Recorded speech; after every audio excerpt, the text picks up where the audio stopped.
Hello and welcome back. Now with 100% less chest whites. I have no idea where they are. I don't work in a kitchen anymore, so I don't need them. And because I don't really have a place to put them, I just go, oh, I'll put them here. And then next time I'll know where they are. But then next time comes and I don't know where they are. And the system repeats. So no chest whites. Instead, this lovely apron that was bought for me by an ex-boss of mine, which is irrelevant information, but I thought you'd like to know anyway. Today, I'm going to make a trifle. And I'm probably going to be back there for a lot of it. Because I've realised camera being too close to my face is a bit weird. I've already got a slightly big face, and if you're watching this on a TV, this is massive, and it doesn't need to be this big. So I'm going to be back here saying, hello, how are you? Welcome to cooking. Well, I'm not cooking, because I'm making a trifle. There's no baking or cooking or anything else involved. I don't really like trifle, traditionally, so I make my own version of a trifle, which has all the ingredients except the jelly. But I believe is structured slightly better. I think a trifle. I have an example of a trifle. I have a trifle. The problem with the trifle is this bit's really nice, and this bit's not so nice. Sponge isn't bad, but the nicest bit is probably this bit. When I was a kid, I used to just eat this, and I would leave the jelly in the fruit because this shouldn't be at the bottom. This is the worst part of the trifle. This should be at the top. So my version of the trifle. It's not quite upside down. The sponge still goes to the bottom. It is a steady base. There's no jelly, and I'm going to put glacé cherries on top. And you're going to be here to watch me make it. Or not. You can just leave. That's fine too. Step number one, sponge fingers. You could make sponge, but why would you do that? I don't understand this whole, you're going to make everything. And, it just seems, like a lot of effort, quite frankly, to make sponge for a trifle. Although you could. In all fairness, I just quite like sponge fingers. It's a candid moment between the two of us. I just like sponge fingers.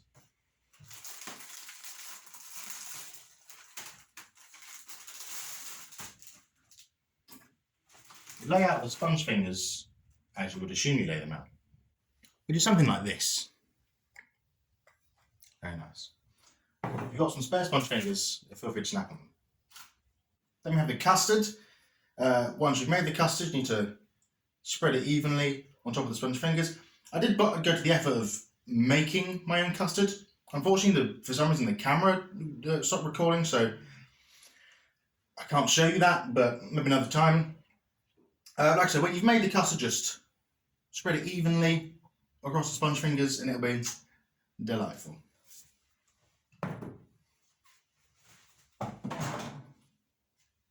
Delightful. Next up, you'll need the cream, and for that, you'll need some double cream. Whoops. In this case, this is, take this about, there we go. This is 600 mils of double cream, give or take a few drops. And to it, you need to add 1/10 of that of caster sugar. So for 600 mils, that is, say with me children, 60 grams. Well done. After you've added the sugar to the cream, what you need to do then is whisk it. And we don't do things by half measures on this channel. And to prove that I don't do things by halves, I'm going to whisk this up by hand. No machinery. And you're going to sit there and watch the whole thing. All of it.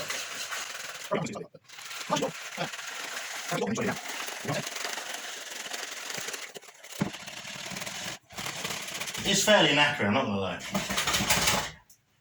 Especially if it fucking hits everywhere.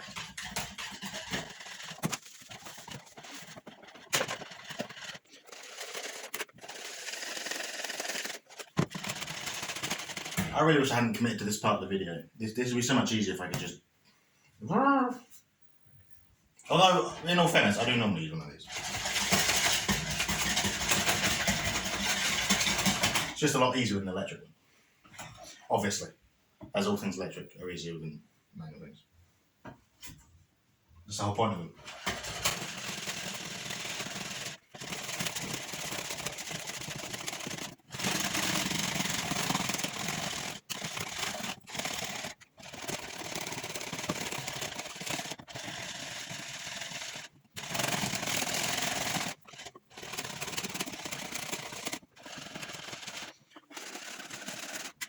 Eventually it'll start to thicken up. It's not thick enough, but it's getting there.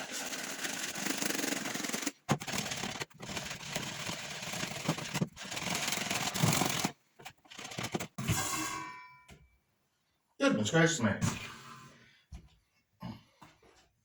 So as you can see, it's starting to get thick. And this is the point where you've got to sort of be careful with it, because it's sort of... How much you whisk it obviously depends on how thick you want it. That depends entirely on your own personal taste. I like it like this. I know it probably looks quite thick on camera. It's not as thick as it could be. It could get a little bit thicker. But this is fine. Just make sure it's all incorporated. Yep. So you take this and then you spread it on top of the custard. Back momentarily. As a quick aside between you and I, whenever I have a whisk that I've used, especially for something like this, not, you know, if I'm making eggs or whatever, I have a whisk that's got cream on it or cake batter or something, I can't help but always want to do the meme, you know, come down with me, that I can't help but want to do it. I don't know if that's just a me thing. If it's not just a me thing, let me know. No. But I really want to. I just, So, got a light smattering of glacé cherries. Actually, that was almost disastrous. That almost spilled right over the edge. These are actually glacé cherry halves. I think they taste nicer. This might be entirely inside my own head, but to me they taste different than full glacé cherries. So I prefer just to eat glacé cherries, but glacé cherry halves I think are better if they're in something, or in this case on something. Or are they still in it? Who knows? So, that's the end of the trifle. I can't do a taste test, unfortunately, because you really should wait for the moisture to soak into the sponge fingers. But trust me, it tastes nice. I've had it before. I will have it later on this evening. It's delicious, and it's superior, in my opinion, and I'm sure whenever you try, your opinion, to a normal trifle. You don't have I mean, a trifle's fine. We can agree a trifle is fine, but the worst part is at the bottom. That's the part you eat last, and it's just weird. This remedies that, but without the jelly, because quite frankly, I can't be bothered making jelly. I'm not a big fan of jelly. I'm talking about jelly. The point is, trifle needs to go in the fridge, and then can be enjoyed by all. Thank you for watching this video, if you have gotten this far. This video is brought to you in part because of the huge influx of positive comments I got on the last video. So thank you very much for that. If you want to see another one of these, just let me know. I might do some real life cooking next time instead of just putting stuff in a bowl. But who knows? I'll make another one of these when I feel like it, and I'll get back to all the other videos I'm supposed to be making when I get back to them. But thank you very much for watching, and you'll see me in the next one.